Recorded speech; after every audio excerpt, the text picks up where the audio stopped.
ये सच है, क्योंकि रंगमंच में मैंने पहले कभी भी प्रस्तुति नहीं दी। ये पहली मर्तबा था कि मुझे मौका मिला।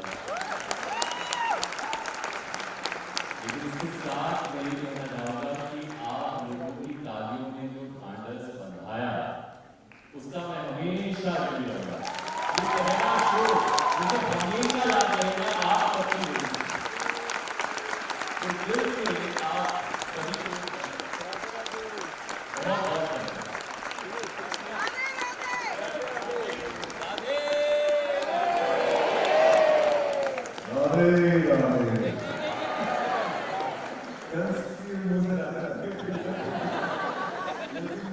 बहुत भगवान से किसी की मेरे ऊपर बहुत कृपा है कि मैं कहीं ना कहीं किसी रोल में मतलब उन्हीं का नाम लेता हूँ, चाहे वो कंस हो, दुर्योधन हो। मुझे याद है, लेकिन सबसे जो अच्छी बात जो मेरे लिए आज एज एक्टर जो अनुभव था, मैंने फिल्में भी की है, टीवी भी किया, लेकिन जो लाइव रंगमंच पर जो मैंने आज आप सबके सामने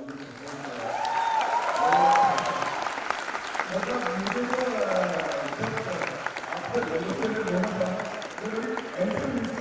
आपको होना था मुझे जो स्वागत जो किया था ना प्यार प्रेमी, मुझे लगा आप मुझे थैंक यू सो मच।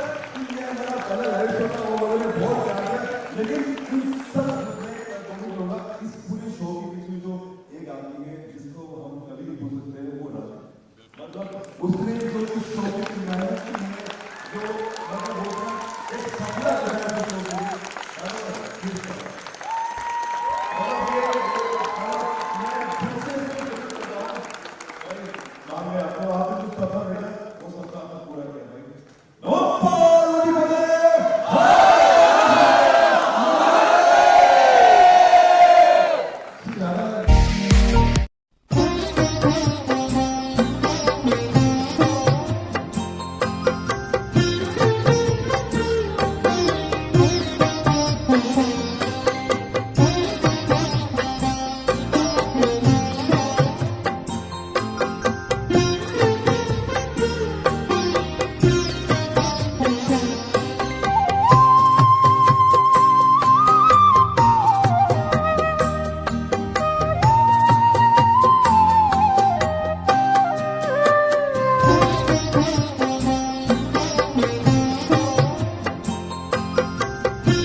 धन्यवाद। आप सभी का बहुत बहुत धन्यवाद।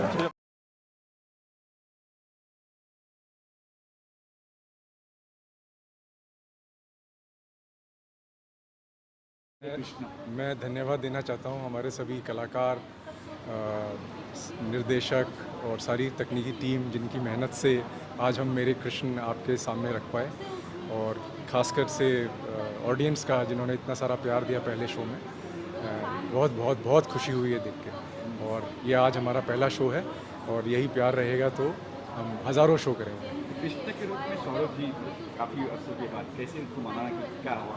जब हम ये प्ले कर रहे थे तो राजीव जी के मन में कृष्ण जी के लिए एक ही नाम था हम सबके, कि वो सौरभ हो, और कृष्ण जी की कृपा रही कि सौरभ जी ने हाँ कर दी। और तो हमको जो एक्चुअली कास्ट मिली है वो ड्रीम कास्ट है। सौरभ, अर्पित और पूजा तीनों जो है एकदम ड्रीम कास्ट है, तो ये इससे अच्छी हमारे लिए कोई और बात हो नहीं सकती। काफ़ी अच्छा रिस्पॉन्स मिला, तो क्या अगला अगला पड़ाव क्या प्लान? नहीं, अब तो यही है, हम अगले शो करें। अभी अगले महीने हम अहमदाबाद में शो कर रहे हैं 28-29 मार्च को, और फिर बॉम्बे में दोबारा आएंगे 1-2-3 मई को नेहरू सेंटर में। सो जनता से यही दरख्वास्त है कि वो आते रहें और प्यार देते रहें। Thank you. इतने वर्षों के बाद फिर से श्री कृष्ण की भूमिका निभाने का मौका मिला, और इस बार टेलीविज़न पर नहीं, रंगमंच पर। ये पहली बार है जब मैं रंगमंच कर रहा हूँ, वो भी इस किरदार के साथ। तो मैं बहुत बहुत अपने आप को भाग्यशाली मानता हूँ। आई रियली होप कि आप हमारा शो मेरे कृष्ण आपके घर के पास जब भी लगेगा, या थोड़ा सा अगर दूर भी आना पड़े, तो आप वो शो देखने के लिए ज़रूर आएंगे। मेरी यही कामना है। सर रिस्पॉन्स मिला है, क्या कुछ कहेंगे इस बारे में? जो रिस्पॉन्स लोगों के आंखों में आंसू भी था। मैंने देखा मेरे फिल्म में। बहुत ढांढस बंधाया लोगों ने, क्योंकि मेरा पहली बार था जब मैं रंगमंच के ऊपर अभिनय कर रहा था। तो थोड़ा सा हल्का सा तो मैं डरा हुआ था, लेकिन जिस तरह से उन्होंने तालियों के साथ स्वागत किया और उसके बाद जिस तरह का प्यार मिला, वो अद्भुत है। मैं तो सबका, वहाँ पे जितने लोग बैठे हैं, उन एक एक सदस्यों का मैं ऋणी हूँ, जो वहाँ पर टिकट लेकर आए और इतना प्यार दिया। सर जिस तरह से आज का जो ज़माना है, इंस्टाग्राम ज़माना है, टिकटॉक का ज़माना है, इस ज़माने में प्ले होना, देखने आना लोग, ये फिर क्या कहेंगे आप? मुझे ये लगता है कि अगर आप जो बना रहे हैं, अगर वो सच्चे दिल से बना रहे हैं, तो ये मैटर नहीं करता कि किस प्लेटफॉर्म पर वो आ रहा है। हमारे जो डायरेक्टर हैं राजीव जी, उन्होंने इतनी बेहतरीन तरीके से इस पूरे शो को संजोया है, और वो लोगों से जुड़ पा रहा है, उसके लिए मैं बहुत बहुत शुक्रगुजार हूँ। तो अब होने वाले नाटक पे अगर वापस होने वाले, उसके लिए कुछ कहना चाहेंगे? मैं ये कहना चाहता हूँ कि अभी तो समय मेरे ख्याल से थोड़ा ही बचा है। दूसरा प्ले बस अभी शुरू होने वाला है। लोगों का भी प्यार मिले जो ये सब अभी देख रहे हैं, तो आपका बहुत बहुत स्वागत है। राधे राधे राधे। धन्यवाद। कहेंगे सर एक प्ले मतलब मेरे कृष्ण फिल्म की टीवी किया, लेकिन जो रंगमंच पर जो अनुभव था वो अद्भुत था, वो शब्दों के परे है। मतलब मैं कुछ कह नहीं पाऊंगा, क्योंकि इतना लोगों का प्यार मिला। आज पहली बार हमने प्ले किया और लोगों ने इतना प्यार दिया, सराहा। तो एक हर एक्टर का सपना होता है कि वो रंगमंच पर करे, तो हमारा सपना भी, सबका सपना पूरा हुआ आज।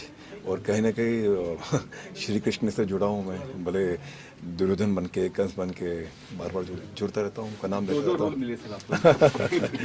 जी जी, और वो एक एक्टर के लिए बड़ा अच्छी बात है कि आप एक ही शो में 2 रोल कर रहे हो और दोनों को डिफरेंट तरीके से करना है, लोगों को बिलीव दिलाना है कि आपने दोनों रोल किए हैं। तो उनमें से पहले भी कंस भी किया मैंने, कंस में भी इतना ही प्यार मिला मुझे, और दुर्योधन के रोल में भी मुझे इतना ही प्यार मिला। तो सौभाग्यशाली हूँ मैं। एक सवाल होता है यहाँ पे, आज का जो दौर है सर, इंस्टाग्राम का दौर है, मोबाइल का दौर है, इस दौर में प्ले कितना नहीं, मुझे लगता है कि अभी है ना, हर चीज़ों का जो पिछला दौर था, सबका वापस घूम के वही चीज़ें आ रही है। मुझे लगता है कि रंगमंच से शुरुआत हुई थी, मतलब एक्टर्स की, और मुझे लगता है घूम फिर के वापस रंगमंच के ही, अभी मुझे लगता है कि रंगमंच का वापस समय आ गया है। मतलब हर कोई आदमी रंगमंच को दिखना चाहता है, उतना ही प्यार देना चाहता है। तो मुझे लगता है कि हर चीज़ रिपीट होती है, मतलब अच्छा, इस तरह से होने चाहिए बार बार, ताकि लोगों बिल्कुल बिल्कुल बिल्कुल, क्योंकि ऐसे शो में ना हमेशा लोगों का जो कनेक्शन होता है वो बिल्कुल आमने सामने होता है, जो तो मुझे लगता है कि ये बहुत अद्भुत है, और ऐसे शोज हमेशा बनने चाहिए, और ये शब्दों के परे हैं। तो अभी हमारा नेक्स्ट शो है, तो मिलेंगे जल्दी, ठीक है ना। के लिखने के दौरान मुझे ये हमेशा आभास होता रहा, जितने भी दृश्य लिखे, और सच बात तो जो मैंने कही वही है कि लिखवाने वाला कोई और है, बिल्कुल माध्यम उसने मुझे चुन लिया है। जी जी। तो जैसे जैसे जो जो दृश्य मैं लिखता गया, और होता ये है कि जब हम किसी दृश्य को लिखते हैं, उतने समय तक वो दृश्य मेरे सामने होता है। अगर कृष्ण रास रचा रहे हैं, उनका रास हो रहा है, तो वो रास मुझे इन आंखों से नहीं दिखाई पड़ रहा है, लेकिन भावना में वो रास मेरे चलता है, तब मैं उसको लिख पाता हूँ। तो कोई भी व्यक्ति, कोई भी लेखक जो डूब करके लिखता है, और जो व्यक्ति अपनी पूरी अस्मिता के साथ, अपनी पूरी शक्ति के साथ अपना 100% उस विषय को देना चाहता है, तो उसको इस धारा में डूबना पड़ता है। बिल्कुल। और इसी तरह से ये मेरे कृष्ण लिखा गया, जो आपके सामने है। लंबा समय लगा, क्योंकि परिवर्तन बहुत हुए। जी इसमें लगभग 35-40 दृश्य और थे जो मतलब अलग अलग थे। उन दृश्यों को हटा करके फिर उनको दूसरे दृश्य लिख करके फिर पूरी एक तरह से इसको धारावाहिक ही बना करके, दृश्यों का धारावाहिक जी जी उसको बना करके फिर वो ये मेरे कृष्ण पूरा हुआ। उसके कुछ गीत भी मैंने लिखे। वाह शीर्षक गीत तो शायद मेरा नहीं है कि किसी और का है, जिसका भी है हो सकता है मेरा ही हो, लेकिन लेकिन जो भी है वो सब अच्छा है। सर बिल्कुल। कितना दिन लगा आपको ये पूरा लिखने में और करने में? देखिए, लिखना तो नींव होती है। जी जी जब एक चीज़ है उसके ऊपर महल खड़ा होता है, जी फिर उसके बाद प्रयास होता है जो प्रोड्यूसर है और जो मुख्य रूप से जो निर्देशक है, जो डायरेक्टर है, जी जी जो डायरेक्टर जो है वो फिर उस तरह के कलाकार लाता है। प्रोड्यूसर वो सारी चीज़ें मुहैया कराते हैं जो डायरेक्टर चाहता है। बिल्कुल यहाँ प्रोड्यूसर और डायरेक्टर एक ही है। जी तो उनको जो और उनके जो दो साथी हैं, विवेक गुप्ता जी जी। और विष्णु जी, इन दोनों लोगों ने पूरा साथ दिया। अब भी कहीं ना कहीं कुछ अगर कमियां रहेंगी तो दोनों मन प्राण से लगे हुए हैं। देखिए, पूरे समर्पण के साथ आप जहाँ लगते हैं उसमें सफलता तो निश्चित रूप से है। आज जो रिस्पांस मिला है, आज जो पब्लिक देखा जो है, पब्लिक से रिस्पांस मिला है, मैं उसको कोटिशा धन्यवाद देता हूँ। मैं उनका आभार व्यक्त करता हूँ और मैं उनसे फिर एक बार कहना चाहता हूँ कि मेरे कृष्ण को केवल मेरे तक न रहने दीजिए, इसको पूरे संसार का बनाइए। ये प्रत्येक व्यक्ति की जिम्मेदारी है, उनका दायित्व भी है। श्रम हमारा है और बाकी आगे का कर्म आपका है।